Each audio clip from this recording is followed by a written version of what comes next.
গত জুমায় আমি আলোচনা করেছিলাম আত-তাকলিদুল আমালিল আবওয়াব ওয়াল আসদাদ। মানুষ হককে গ্রহণ করা থেকে প্রধানতম একটা কারণ হলো পূর্বসূরি পিতামাতাদের অন্ধ অনুসরণ। মনে আছে তো কথা? মনে আছে? সবাই তো কথা বলে না। মনে আছে তো ইনশাআল্লাহ? পূর্বসূরিদের পিতামাতার অন্ধ অনুসরণ এর কারণে মানুষ হক থেকে বিচ্যুত হয়ে যায়। এই ব্যাপারটা আল্লাহ তাআলা কোরআনে কত জায়গায় জানছেন, মানে কি বলবো আপনাদেরকে।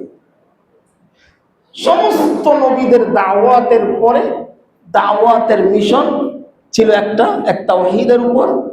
আর সমস্ত নবীদের দাওয়াতের কওমরা, জাতিরা যে বিপদগামী হয়েছে, পথভ্রষ্ট হয়েছে, এই পথভ্রষ্ট হওয়ার অন্যতম কারণ ছিল পূর্বসূরি পিতামাতাদের অনুসরণ, পূর্বেকার বাপদাদার অনুসরণ। আমি শুধুমাত্র আপনাদেরকে রেফারেন্সগুলো, দলিলগুলো পেশ করতেছি। সূরা বাকারার 170 নম্বর আয়াতে, গত জুমা আমি এগুলো বিস্তারিত আলোচনা করেছি। সূরা মায়েদার 104 নম্বর আয়াতে কারিমার মধ্যে, সূরা শুআরার 74 নং আয়াত থেকে 77 নং আয়াত কারিমা পর্যন্ত, সূরা লোকমানের 20 নং আয়াতে কারিমায়, সূরা যুখরুফের 22 ও 23 নং আয়াতে কারিমায়, সূরা আরাফের 28 নং আয়াতে কারিমা, সূরা ইউনূসের 78 নং আয়াতে কারিমা, সূরা হুদের 62 নং আয়াতে কারিমা, সূরা ইব্রাহিমের 10 নং আয়াতে কারিমা, সূরা আল আম্বিয়া এর 53 নং আয়াতে কারিমা। আরো আছে কি? এই যে আলোচনাগুলো, রেফারেন্সগুলো কিসের রেফারেন্স দিলাম? যে মানুষ হক থেকে, সঠিক দিন থেকে, সঠিক ধর্ম থেকে, সত্য গ্রহণ করা থেকে বিচ্যুত হয়ে যায়। কি কারণ? বাপদাদা পূর্বসূরীদের অন্ধ অনুসরণ। আমি আপনাদেরকে হাতে কলমে চোখে দেখিয়ে দেব। আমি বলেছিলাম মানুষের জীবন কয়টা? বলেন, কয়টা জীবন? 5টা জীবন। ব্যক্তিগত জীবন, প্রথমে ব্যক্তিগত জীবন, 2 নম্বর পারিবারিক জীবন, 3 নম্বর সামাজিক জীবন, 4 নম্বর রাষ্ট্রীয় জীবন, 5 নম্বর আন্তর্জাতিক জীবন। এই 5 জীবনে মানুষ বিভিন্ন জায়গায় এই পূর্বসূরীদের অন্ধ অনুসরণ, কুসংস্কার, খারাপ কুপ্রথা, রসমাতের পিছনে পড়ে কোরআন সুন্নাহ থেকে দূরে সরে যায়। আমি প্রথমে আপনাদেরকে দেখাচ্ছি ব্যক্তিগত জীবনে মানুষ পূর্বসূরীদের দোহাই দিয়ে পিছনে পড়ে যায় কোরআন সুন্নাহ থেকে। 1 নম্বর দেখেন, তাবিজ কবজ। বিভিন্ন তাবিজ কবজ, ঝাড়ফুঁক, এটাকে মানুষ সব সমস্যার সমাধান মনে করে। কিছু মানুষ মনে করে কিনা? এবং এটাকেই উপায়, রোগ ব্যাধি, বিভিন্ন বিপদ থেকে উপায়ের উত্তরণের উপকরণ মনে করে। 2 নম্বর, মানুষ অশুভ লক্ষণে বিশ্বাস করে। 1 নম্বরের 2 নম্বর, ব্যক্তিগতভাবে অশুভ লক্ষণে বিশ্বাস করে।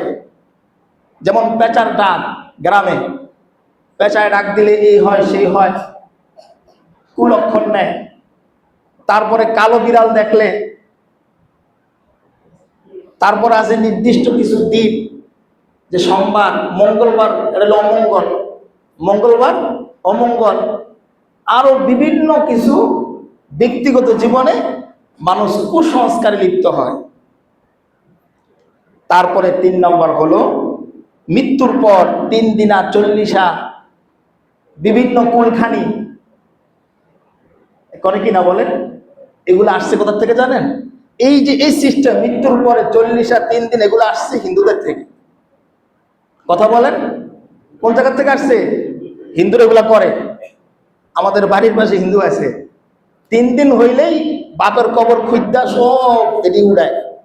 এগুলো উঠিয়া পানি দেওয়া ধুইয়া নদীর মধ্যে ফালিয়া দেয়, শেষ। বাপ কি শেষ। নাউযুবিল্লাহি মিন যালিক। এইগুলো ওদের আকীদা। পুনরুত্থানে তো তারা বিশ্বাসী না, আখিরাতের জীবনে তারা বিশ্বাসী না। তারা মনে করে এমনি এমনি হয়েছে, বাস জ্বালিয়ে পুড়িয়ে সারখার করে দিলাম, আগুনে ভস্ম হয়ে গিয়েছে, নদীতে চলে গিয়েছে, এটা শেষ। নাউযুবিল্লাহি মিন যালিক। এরপরে দেখবেন সন্তানরা 40 দিন ইয়া পইরা থাকে, ধুতি পইরা থাকে। দেখেছেন আপনারা? খায় না, গোস্ত খায় না। আরো বিভিন্ন মুসলমান কুসংস্কার, কুপ্রথা, এগুলো হিন্দুদের থেকে আমাদের মুসলিম সমাজে এসেছে।